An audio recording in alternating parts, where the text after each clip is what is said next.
Hi everyone. There's this idea floating around today that I want to discuss in this video, and that is the concept that we're all hearing that 60 is the new 50 and 70 is the new 60 and 80 is the new 70. I mean, it kind of makes sense in terms of today as people are living a little bit longer, we're healthier, we have better skincare, we exercise, we understand diet. There's just so much information that allows us to perhaps have a better quality of life than our parents or our grandparents did. But I mean, aging is aging. So let's talk about that in this video. Hi, my name is Reina and this is Small Retired Life. On my channel, we talk about all things retirement, living our life in our 50s, 60s, 70s, 80s, and beyond. If you're new, welcome here. So there is definitely a conversation about the concept that we are younger than our parents were or our grandparents were, mainly due to the fact that we just simply have more information on how to treat our body so that our quality of life is a little bit better than perhaps some of our ancestors had. However, that whole concept is great, but to a certain extent feels sometimes a little bit dishonest to me. And I think it's because no matter how well we do and act on all of the information and the knowledge that is provided for us for a better quality of life, at the end of the day, we are still aging. Aging is not neutral. It changes things. It changes how our body reacts to certain environments, and it changes our recovery rates. And it's kind of like an old car in the sense that things can and often do go wrong and they need to be fixed. So I really want to have a conversation about this concept of age and aging in our environment today, but not from a negative point of view. Instead, I want to look at it honestly and also pragmatically. We hear people say that aging is a mindset, that if you think you're old, that you will be old. And I want to push back a little bit on that concept. I don't think that aging is just a mindset. Sure, if you think younger, sometimes you might act younger. But that doesn't take away the fact that you could have the best attitude in the world and your knees still hurt. Or when you get injured, it takes longer for you to recover. You can be positive and vibrant and curious and still notice that your energy is not what it used to be. You can take care of yourself and still experience changes in your body. And pretending otherwise does not in any way help. In my opinion, I actually believe that if you are open and you don't deny some of these physical changes that are happening as you are aging, you are empowering yourself. You're empowering yourself to receive information that is important for mitigative purposes. If you pretend it's not happening, it will leave you unprepared. Whereas if you're aware of the changes and you accept that some of these changes will be inevitable, that empowers you and prepares you for mitigating some of these things as your journey in age progresses. As you age, your body becomes a little less forgiving. As I said before, your injuries might take longer to heal. Sometimes your sleep changes, your metabolism shifts. In other words, maybe you're gaining a little bit more weight than you used to, and the ability to lose weight is maybe a little bit harder. Also, your hormones shift, especially for women, as we go into menopause, and different symptoms and different side effects of menopause start happening to us, that can make life a little bit more difficult. Another physical aspect is that your strength may change, and that's because as we age, we do have a tendency to lose muscle mass. Emotionally, we also have shifts. They've done studies that show that as people age, they feel loss a little bit more. They may feel loneliness a little bit more, and you realize that you're no longer becoming, but instead you're being. So in other words, you're existing within a certain framework. Now, we definitely can tweak those things, and we'll talk about that a little bit later in the video, but those are kind of the general changes that people face as they're aging. In my opinion, it is really disingenuous to say that none of these physical things happen as we age, and to also pretend that if we go out there and do the perfect nutrition program and the perfect physical fitness program, and we get procedures done to our face, that this will eliminate any of these physical issues that come up as we're getting older. That's just not the case. Can it mitigate? Can these things mitigate the pace and maybe the severity of some of these symptoms? Sure, I can agree that that can happen. I think that if aging was just a mindset, you would not have all of these longevity body biohackers or whatever they're called, trying out all kinds of different procedures to slow down the entire process of aging. You look at someone like Brian Johnson and his Don't Die projects, and he is doing some very extreme experiments on himself, mainly to offset some of these specifically physical impacts of aging, like getting wrinkles or losing muscle mass.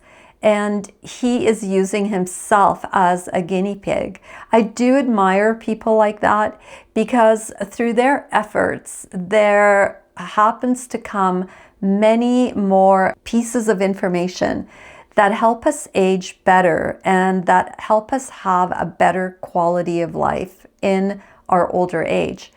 But do I believe that the average person is not experiencing aging symptoms and not experiencing issues that impact their quality of life as they're aging? I don't believe that. I believe that the average person is definitely feeling impacts of aging. Pretending that aging doesn't happen anymore in the way that it used to when our parents were getting older is almost, in my view, a little bit of a dangerous concept, because it allows people to think that they will automatically live longer and live better. And that's just not the case. For many people, the ability to live longer, live better, have a better quality of life in old age does take a little bit of work on their part, and all of our parts, I guess, because I am speaking personally. Now, of course, there are also benefits as we age, so let's talk about some of those. I think the older you get, the more your perspective changes about a lot of things.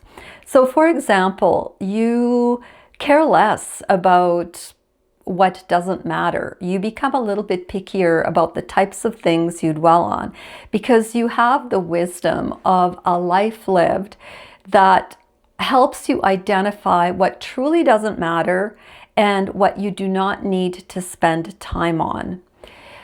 I think you become more selective. You become more selective about what you let into your life, be it things or friends or even certain emotions. You gain a lot of freedom, partly because a lot of us retire when we get older, or we attain a certain level of expertise in our careers, and so we no longer have to prove ourselves all the time. I think we gain confidence through aging because, again, we have years behind us that have taught us many things. And we also have this ability to design our life a little bit more intentionally. All of the negative things that happen with aging, like the slowing down and the general types of health issues that come with aging, we have so many resources today that help mitigate some of these factors. Now, they don't necessarily always make them go away, but they can mitigate them and they can allow you to live a better quality of life as you are aging.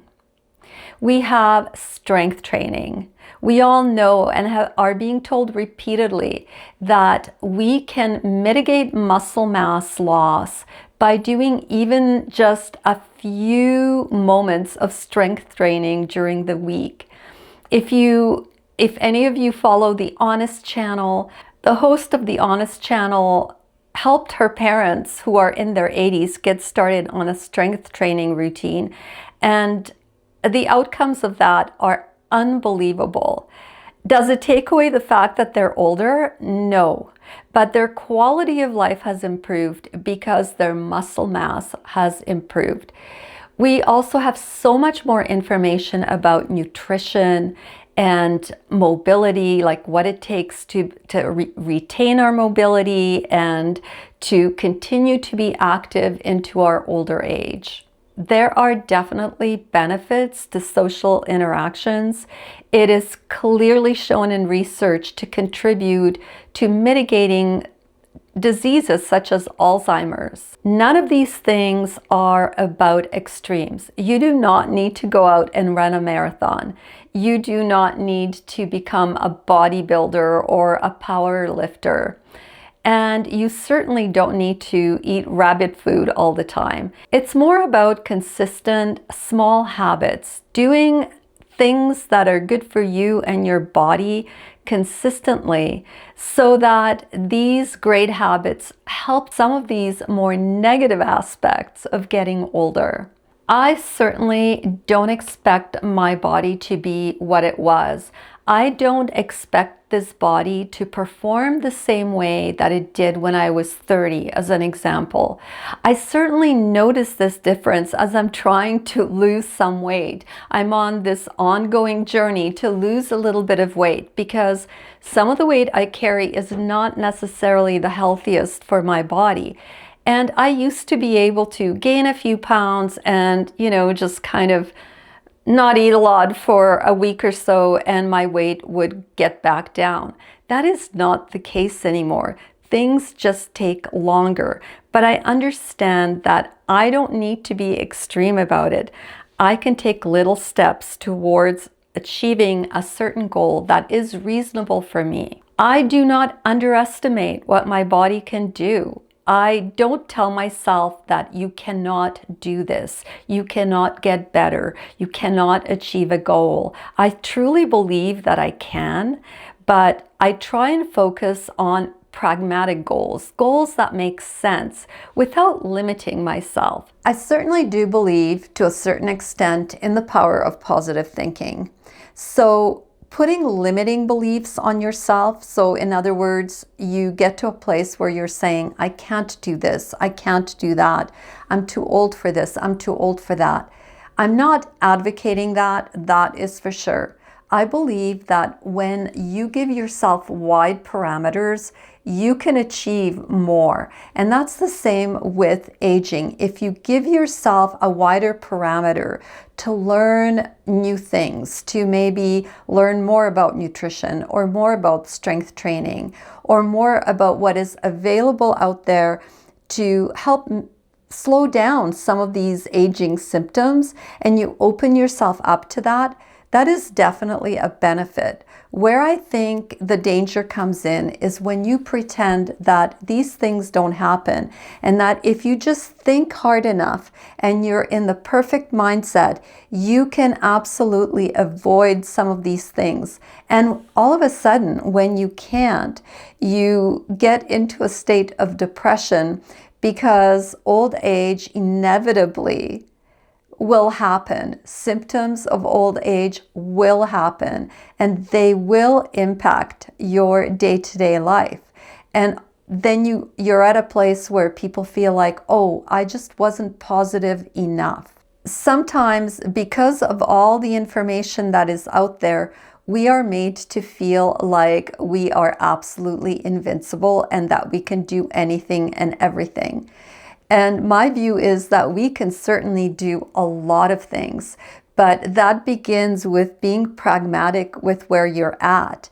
And if you're not recovering after a workout session the way you used to, well, it's probably because you're, 10 or 20 years older, and that comes with the territory.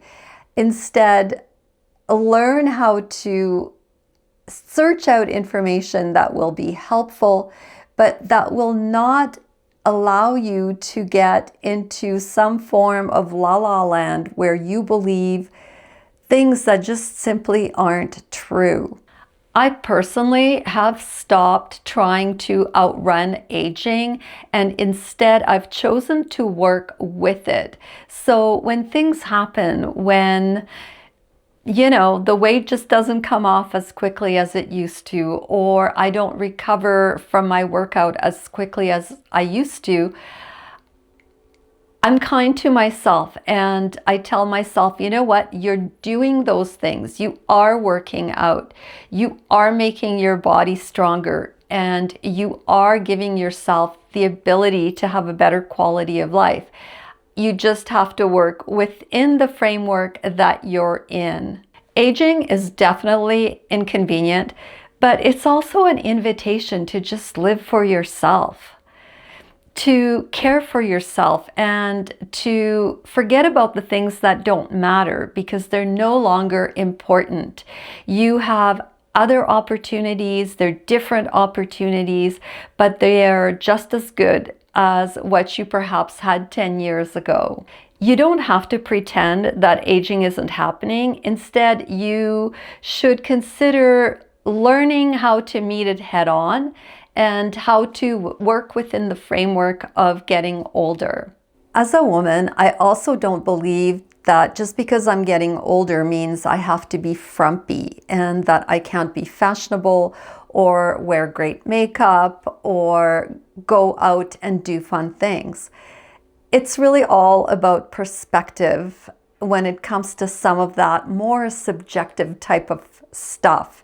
Symptoms of aging on the physical end definitely happen, but we still have a lot of scope and a lot of freedom to make some other things more fun. Some of these subjective things, like the things that we try to learn, the things that we wear, the things that we enjoy, those don't have to be based on the fact that someone is 60 or 70 or 80 years old. You can enjoy heavy metal music. You can enjoy loud motorcycles. You can enjoy putting on makeup. None of those things are limiting by our age. The things that are limiting are more on the physical end. And if we acknowledge that some of these physical limitations will happen, and we learn how to mitigate them through exercise, nutrition, and taking care of our body, but still understanding that they will come, and then don't limit yourself on the subjective side of things, the things you enjoy, the things you're allowed to feel. Don't limit yourself in those areas because those areas truly are ageless. I believe that we can have the best life and we can enjoy a good quality of life even as we are aging. Let me know your thoughts in the comment section below. This is all I have for this week. I will see you all next week at my regular time. Bye.